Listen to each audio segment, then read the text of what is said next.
Good evening again. Yeah, I find myself smiling. It's quite something. I feel happy thinking about, even though I'm here by myself, I don't know, I feel happy about exploring, sharing the Dharma in a way that's meaningful for me, and to imagine that it might be supportive and helpful for others, in whatever way it might be. So welcome for being here. Some of the names here I recognize, so it's nice seeing you all. Maybe seeing your names rather than seeing you literally. And tonight I wanted to talk a little bit about, I alluded to this during the guided meditation, a few things. One is, how do we respond to difficulties? Because this clearly can be a benefit of meditation practice, is to support us in when difficulties arise. Just in case there happens to be a pandemic, just in case there happens to be really awful racial injustice, just in case there happens to be some economic uncertainty, it's good to have a practice that can support us and help us. So the Buddha, of course, had some teachings on how this might help not only some of these difficulties that I described that are from our greater environment, but some of the difficulties that we might experience more personally, like how we respond when our buttons get pushed, so to speak. Or someone does something or they say something that really gets under our skin. And so our practice is preparing us to be with these challenges. It doesn't make them go away. It just helps us to respond in a skillful way. That's not the only thing that practice is about, and it's not the only benefit, if I say that word. It's not the only consequence of having a meditation practice. But it certainly is an outcome or something that to make a difference in the way our life unfolds, our daily life unfolds, is to help prepare us for, or give us resources for when difficulties arise. And some of the ways in which the Buddha talked about this or taught about this is he gave some stories. And some of the stories are a little bit outrageous or, exaggerated, or at least for our ears. And 2020 in California. I don't know how it landed on the people at the time of the Buddha, of course. But some of these stories, maybe because they're a little bit outrageous, are memorable. And so I'd like to share some of them and to tie it together with this idea of how our practice can support us during difficulties. So some of you might be familiar with these stories. One is the story of Kali, who is a maid, and Vedehika. She's sometimes translated as a housewife, so somebody who runs the household, her household. And this housewife, Vedehika, she has a good reputation. She's sweet, even-tempered, and calm. And Kali, the maid, somebody who worked in the household, was skilled and tireless and was well organized in her work. And Kali, the maid, she thought, my boss, my mistress has a good reputation, but does she actually have anger in her and just not show it? That is, am I just helping to create all the perfect conditions so that she never has to show any anger? Is it just because she has all of us that are running this household, working here, that are putting things just so? But when things aren't just so, how is... I have in my mind Mistress Vedehika. Mistress is the word that it gets translated as to show somebody who runs a household, a woman who runs a household. So Kali, the maid, has this idea, I'm going to test her. I'm going to test Videka. So she woke up late the next day. And then Videka said to her, "Hey, Kali." I don't know how the intonation was, of course. I'll say that another translator says, "What the hell, Kali?" Which I found a little surprising. But, this exasperation. Like, "Hey, Kali." "Yes, ma'am." "What is the matter that you got up so late?" "Nothing, ma'am." "Nothing is the matter, you wicked girl, yet you get up so late." And angry and upset, Mistress Videka scowled. So she made this look on her face. She clearly was not pleased. And then Kali thought, oh, my mistress actually has anger in her and just hasn't shown it. It is just because my work is neat that she doesn't show any anger, though it is actually present in her. So she had this good reputation, right, as being somebody who was calm and even-tempered. But then the maid gets this inkling, well, maybe she's not quite so calm and even-tempered. So then Kali thought, maybe I'll just wake up even later tomorrow. So she does this, and Videka says, "Hey, Kali." "Yes, ma'am." "What is the matter that you get up so late?" "Nothing, ma'am." "Nothing is the matter, you wicked girl, yet you get up so late." So angry and upset, Mistress Videka blurted out angry words. So, excuse me, I have to...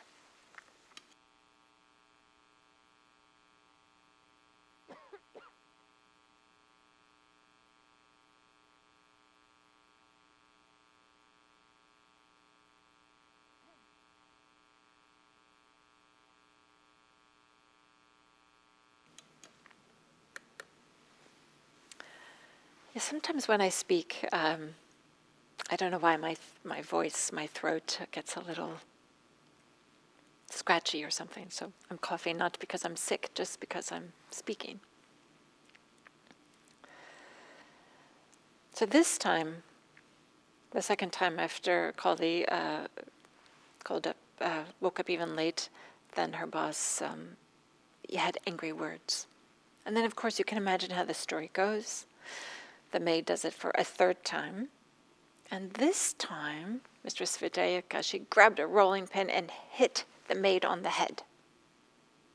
And then the maid's head is bleeding. She has blood pulling out, and she runs out the side, and she goes to the neighbors and said, see what my boss did? See what Mistress Videka did? See what that even-tempered one? See what the calm one did? So she was just showing that, it's only people that have a certain way in which they showed up just because everything was just right. All the conditions was just right. So the Buddha used this as this story as a way of how to train so that you're not like Mistress Videka. That is, how to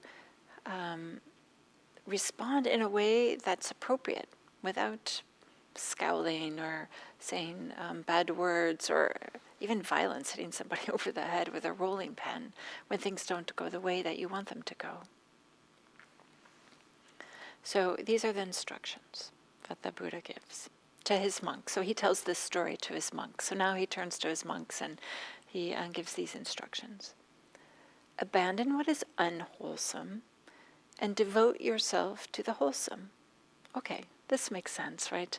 We know this, that to abandon what is unwholesome is a way in which we can have more ease in our lives and to have more steadiness and peace and freedom. But it's not so easy. It's interesting, this word, devote yourself to the wholesome. We can think of this as like engage in. The word is also, that's again translated as devotees, is also associated with connect yourself to or yoke yourself to, or, to be devoted to is to really be connected to. And then the Buddha continues with some more instructions. You should train thus. My heart will not be warped. This word warped, you could think of it like, we could also translate it as turned, or, you know how sometimes we use this word perverted, like it gets twisted in a way that isn't what was meant? So not maybe twisted is a right way. The same phrase, my heart will not be warped, could also be translated as my mind will not be affected. That could be another way to understand it. So you should train thus, my heart will not be warped, and I shall utter no malevolent words.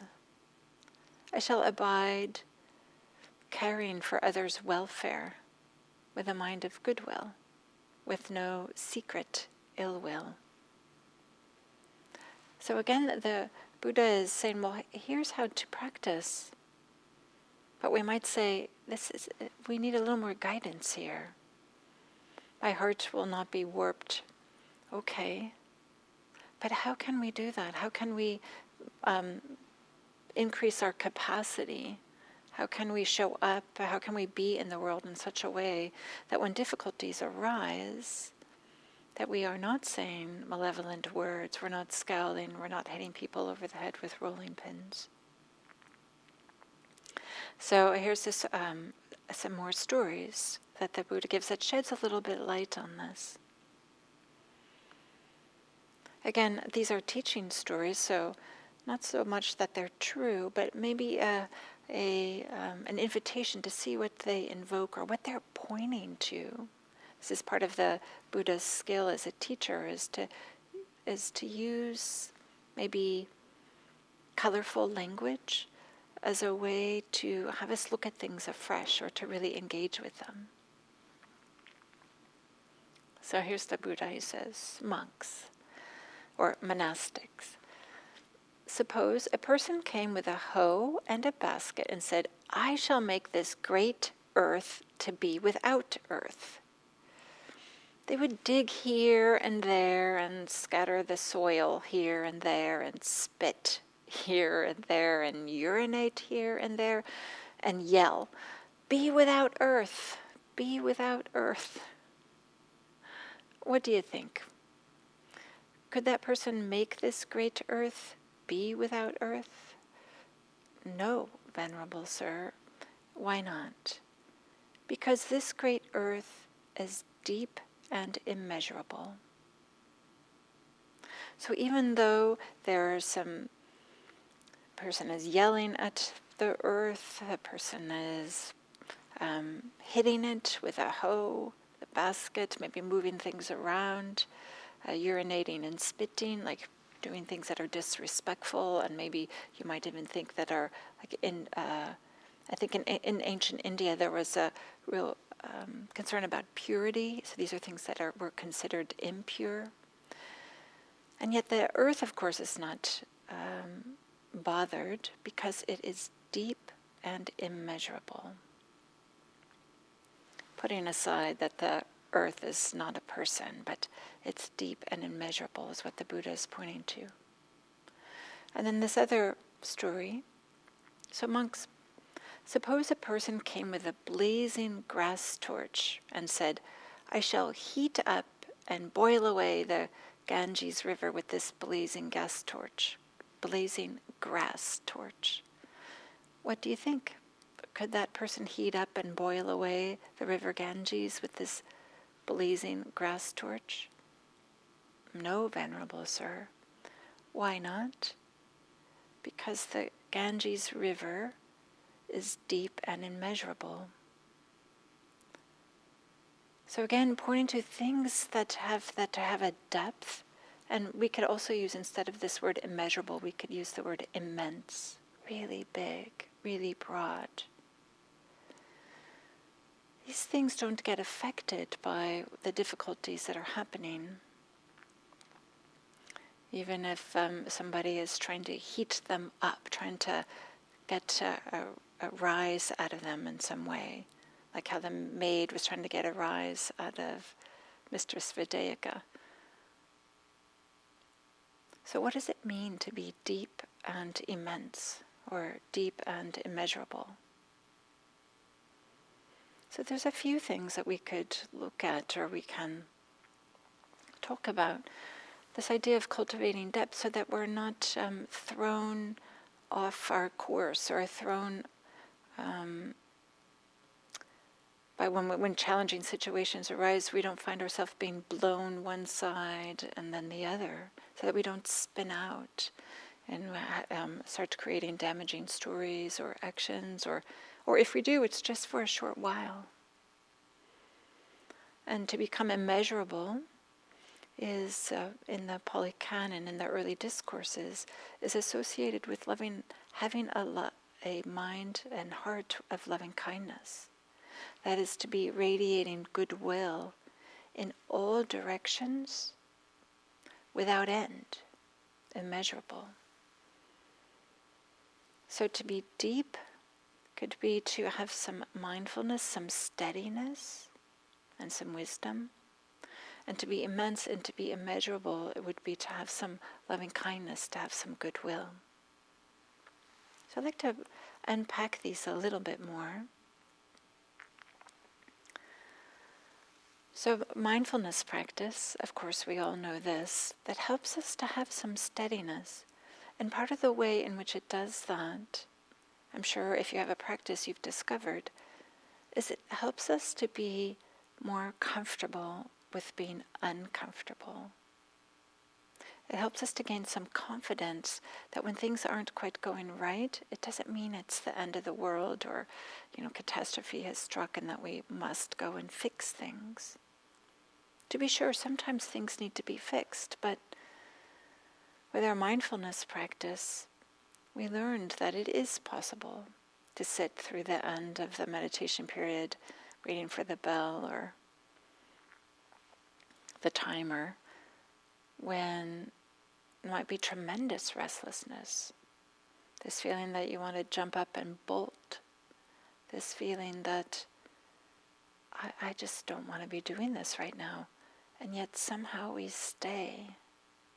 It might just be by the skin of our teeth, but the more we do that, the greater our confidence is, and the more we have some resources to, I've done this before.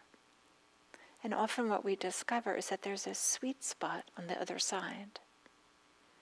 So not only we learn that we don't have to white knuckle everything, but we learn that if we can relax into, allow, and be with the difficulty, it creates the conditions for something better to arise.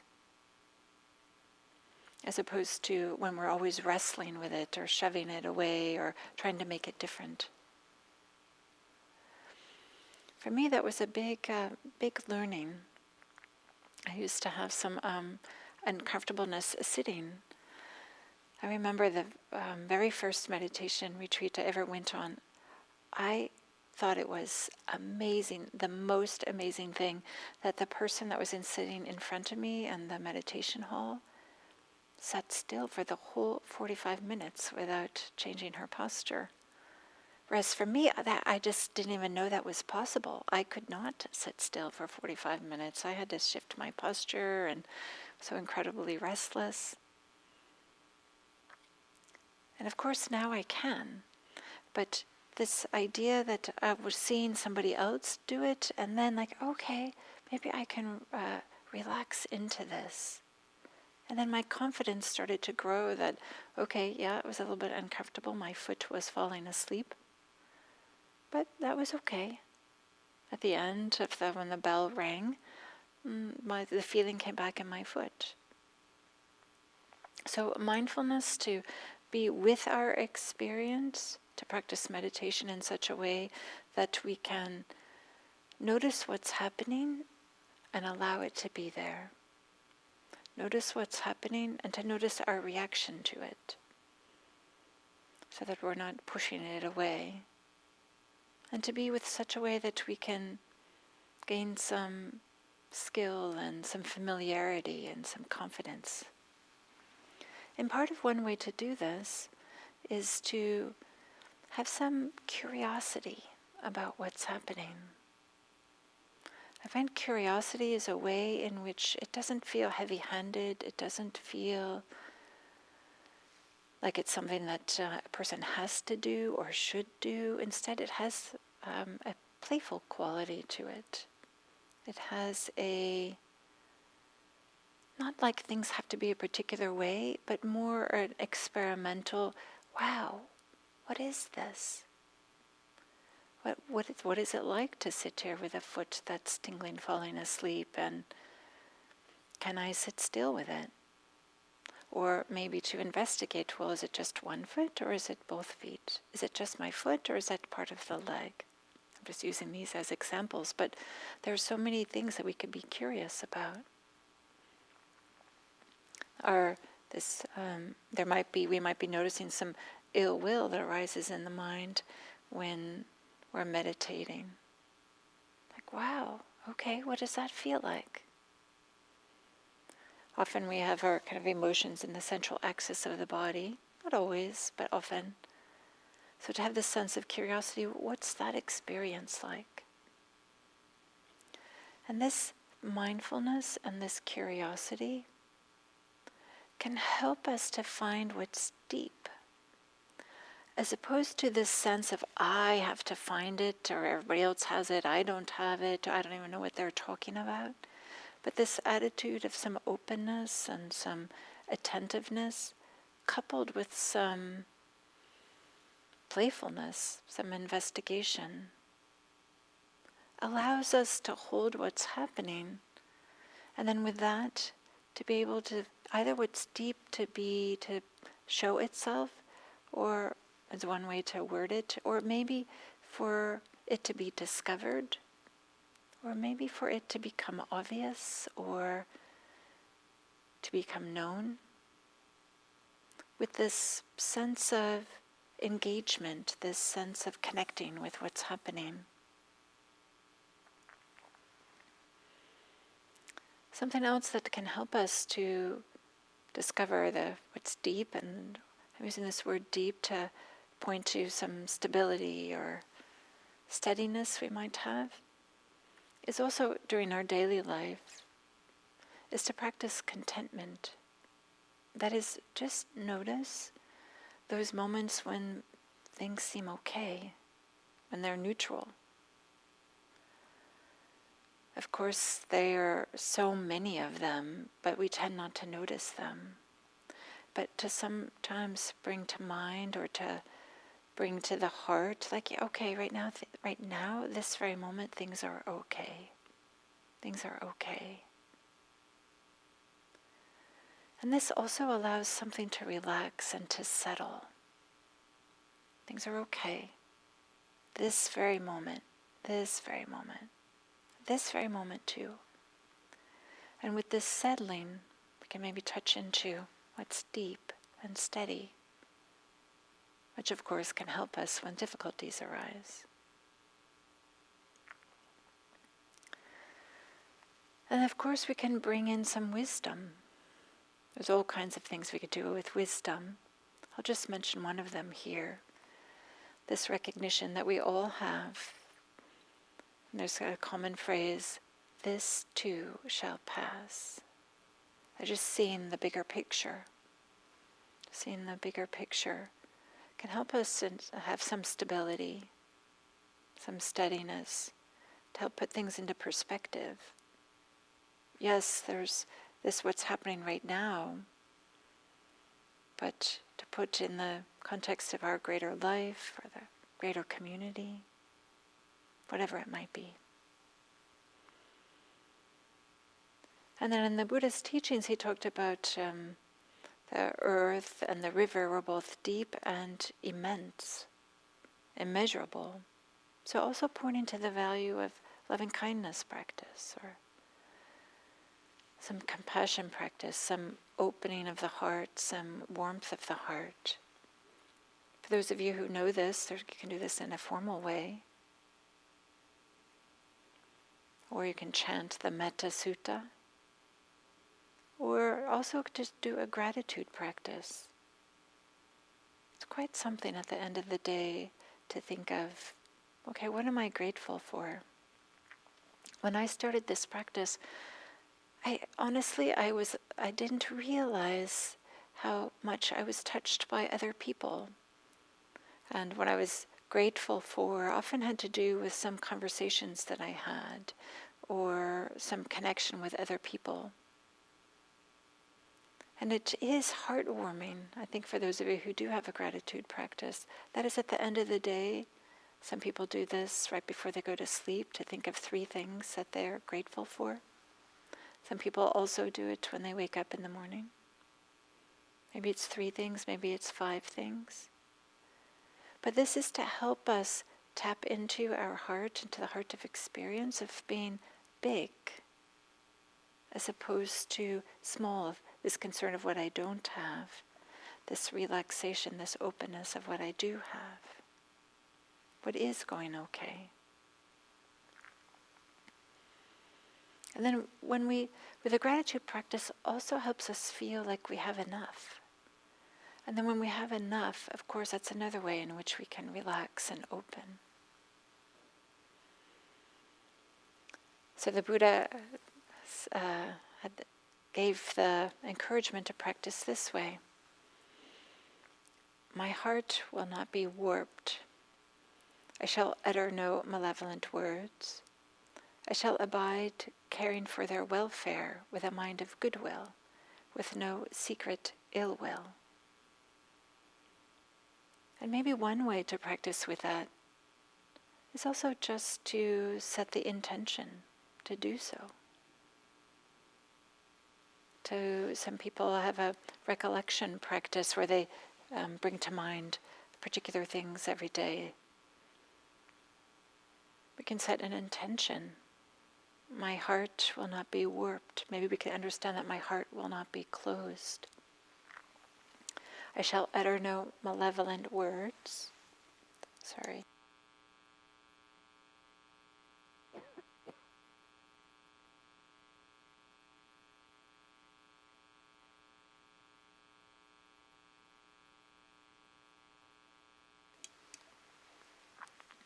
We can set an intention.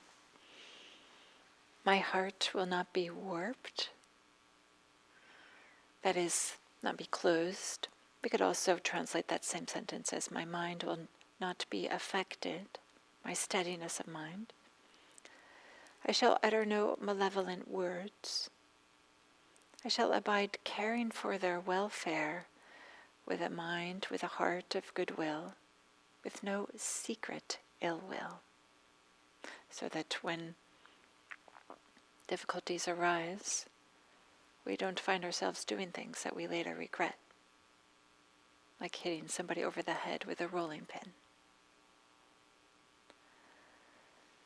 So may our practice together today, this evening, may whatever benefit is from our practicing together and thinking about how we might show up in the world and how we might create some steadiness, some depth, some immenseness in our experience so that we can help support others during difficult times. Thank you.